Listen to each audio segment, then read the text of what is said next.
কলকাতায় সাংবাদিকদের মুখোমুখি শুভেন্দু অধিকারী, দেখুন কি বলছেন। জিনিস চালাচ্ছে মমতা বন্দ্যোপাধ্যায়, তার কারণ তার 30-32% ফিক্সড ভোট ব্যাংক রয়েছে।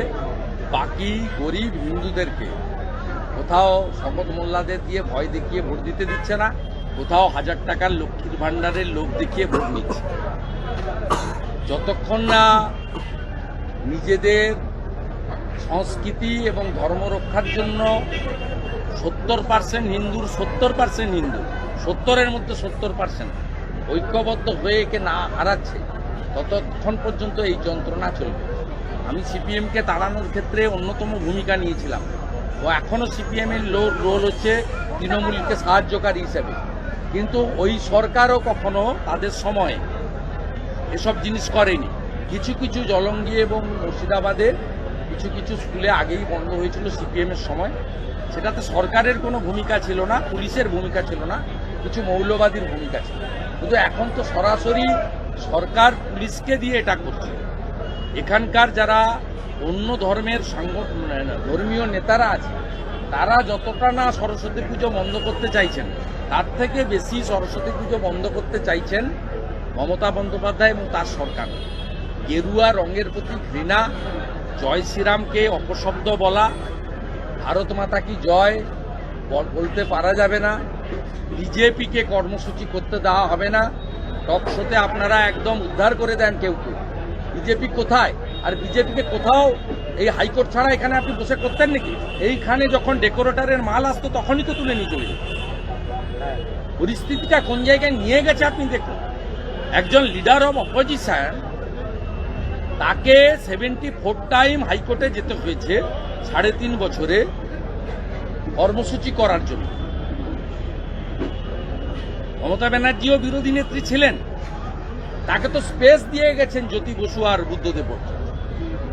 আপনি একটা টুইট করেছেন, জাতীয় সড়ক বন্ধ করে তিনি সিঙ্গুরের কারখানাকে তাড়িয়েছেন 16 দিন ধরে, বুদ্ধবাবুর উদারতাকে ক্যাপিটাল করে।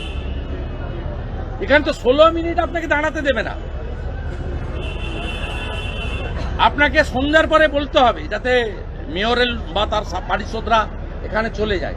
5টার বেশি চোং নয়, 300-র বেশি চেয়ার নয়। এভাবে কি আটকানো যায় নাকি? আপনি দেখলেন তো রাস্তা বন্ধ হয়ে গেল, পাবলিক রাস্তা বন্ধ করে দিল।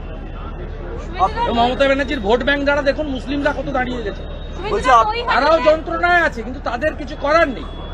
তাদের গ্রামগুলো কন্ট্রোল বাই দি মৌলবাদী র্যাডিক্যাল ফোর্স। তারা আমাকে বহু শিক্ষিত মুসলিম ছেলে বলেন, বাড়িতে গেলে ভোট দিতে পারি না, কারণ আপনাদের মুসলিম বুথে টলি নেই, মানে টিম নেই। আর সিপিএম লড়ে না, আইএসএফ লড়ে না, কংগ্রেস অধিকাংশ মালদা মুর্শিদাবাদ ছাড়া বাকি সব জায়গায় কম্প্রোমাইজ। ওদেরই 4টে লোক বসে থাকে। আমি মোদিজিকে ভোট দিতে চাই দেশের স্বার্থে, কিন্তু আমার তো ভোট দেখতে পাচ্ছি। আমার বাবা বলে তুই ভোট দিবি না তো আমাকে এখানে থাকতে দিবে না। আমার নন্দীগ্রামে মাইনরিটি মোর্চার প্রেসিডেন্টকে জিজ্ঞেস করছি তোমার বুথে ভোট নেই কেন? বলছে ইমাম সাহেব ডেকে বলেছে যে কেউ মারা গেলে তার নামাজ পড়াতে আমাদের তো লাগবে, আমরা যাব না। বুথে ভোট যদি বেড়াই তাহলে মনে করবো তোমার বাড়িতে ভোট। মানে আপনি একটা টুইট করেছেন আজকে যে বাংলাদেশ হয়ে যাবে, বাংলাদেশের সঙ্গে তুলনা করে আপনি একটা টুইট করেছেন। হ্যাঁ, তো আমরা আশা করেছিলাম যে 26 সালে পিসি ভাইপো জিতলে 31 সালে আমরা এটা দেখব, কারণ ববি হাকিম চাইছেন 50% পেরিয়ে যাক। উনি বলছেন যে আমরা এখন 33%, 50 হয়ে গেলে সারিয়া কানুন চালু করে দেবো। ওরা ওপেনলি বলছেন, লুকিয়ে চুরিয়ে না। আপনারা দেখাচ্ছেনও, আমরা প্রতিবাদ করছি, এক কান্দি ঢুকছে এক কান্দি বেরিয়ে গেছে, কিন্তু তিনি ওপেনলি বলছেন। তা আমরা তো এখনই দেখছি যে 24-25-এই বাংলাদেশ হয়ে গেছে। কলকাতাতে রাসবিহারী, ভবানীপুরের মতো কেন্দ্র, যেখানে মুখ্যমন্ত্রী জোড়া জোড়া মন্ত্রী, মুখ্যমন্ত্রীর ঢিল ছোড়া দূরত্ব, যেখানে এসিপি সিপি, এদিকে কালীঘাট থানা, এদিকে ভবানীপুর থানা, থানায় থানায় ভর্তি, 50 মিটার অন্তর অন্তর থানা। রাজ্য পুলিশের যা স্ট্রেংথ, একা কলকাতা পুলিশের স্ট্রেংথ তার থেকে বেশি। সেখানে আপনার জয়েন্ট সিপি মর্যাদার অফিসার আইপিএসকে দিয়ে যত রকম বন্দুক আছে ঘিরে বাগদেবীর আরাধনা হবে, বিদ্যার্থীরা তারা পুষ্পাঞ্জলি দেবে মাকে। তাহলে তো মালদা, মুর্শিদাবাদ, উত্তর দিনাজপুর, উত্তর 24 পরগনা, দক্ষিণ 24 পরগনা, যে 9টা জেলা বাংলাদেশের বর্ডারে আছে, সেখানকার অবস্থা সহজে অনুমেয়। গড়বেতা, কেশপুর, কোতলপুর, জয়পুরের অবস্থা সহজে অনুমেয়। হুসগ্রাম, মঙ্গলকাট, নানুরের অবস্থা সহজে অনুমেয়। গোসাবা, বাসন্তী, ভাঙড়, হিঙ্গলগঞ্জ, মিনাখা, বাদুড়িয়ার অবস্থা সহজে অনুমেয়।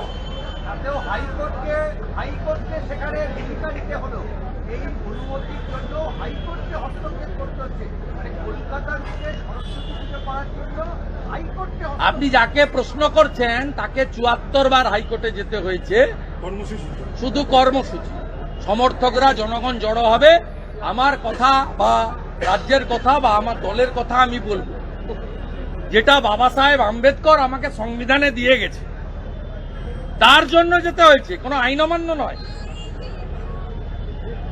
মহাকরণ আপনার কর্পোরেশন দখল, নবান্ন দখল নয়। আমাদের ভিডিও ভালো লাগলে লাইক ও শেয়ার করুন, কমেন্ট সেকশনে গিয়ে জানান আপনাদের মতামত। আরও ভিডিও পেতে চ্যানেলকে সাবস্ক্রাইব করুন। প্রতি মুহূর্তে খবরের আপডেট পেতে প্রেস করুন বেল আইকন।